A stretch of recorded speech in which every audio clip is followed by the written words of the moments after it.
Hello everyone, চলে এলাম কালিম্পং ট্যুরের আরও একটি নতুন ব্লগ ভিডিও নিয়ে। প্রথম দিনই আমরা চলে গিয়েছিলাম কালিম্পং বাস স্ট্যান্ড থেকে মাত্র 2.5 কিলোমিটার দূরে পাইন ভিউ নার্সারিতে।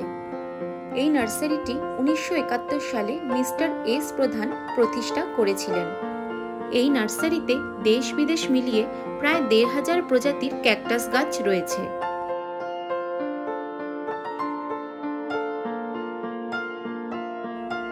নার্সারির ভেতরে কিন্তু মোমো, টি, বিভিন্ন স্ন্যাক্সেরও স্টল ছিল। আর এই যে চারপাশের ভিউ কিছুটা এরকম। আর এখান থেকে পাহাড়ের ভিউটা জাস্ট অসাধারণ লাগছিল। এখানকার ভিজিটিং আওয়ার্স শীতকালে সকাল 8:30 থেকে বিকাল 4টা পর্যন্ত, আর গ্রীষ্মকালে সকাল 8:30 থেকে বিকাল 4:30 পর্যন্ত। আর রোববার করে কিন্তু বন্ধ থাকে।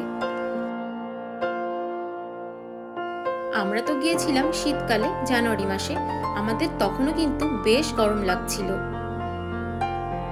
এখানকার এন্ট্রি ফিস ইন্ডিয়ানদের জন্য পার পার্সন 20 রুপিস করে, আর ফরেনার্সদের জন্য পার পার্সন 50 রুপিস করে। তারপর সেখান থেকে বেরিয়েই আমরা চলে গিয়েছিলাম পাশের একটি দোকানে চা খেতে।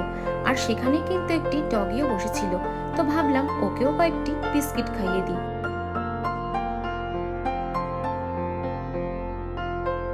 তারপর সেখান থেকে বেরিয়ে আমরা পৌঁছে গিয়েছিলাম দূরবীন ভিউ পয়েন্টে। আর এটি কিন্তু দূরবীন সানসেট ভিউ পয়েন্ট নামেও পরিচিত।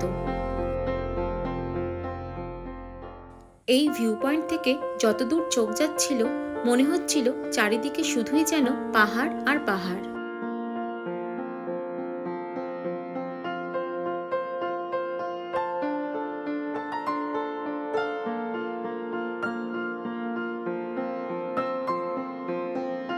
তারপরেই আমরা চলে গিয়েছিলাম মর্গ্যান হাউসে। তার পাশেই ছিল army golf course. Entry allow ছিল না, তাই বাইরে থেকে ভিডিও করে নিতে হচ্ছিল।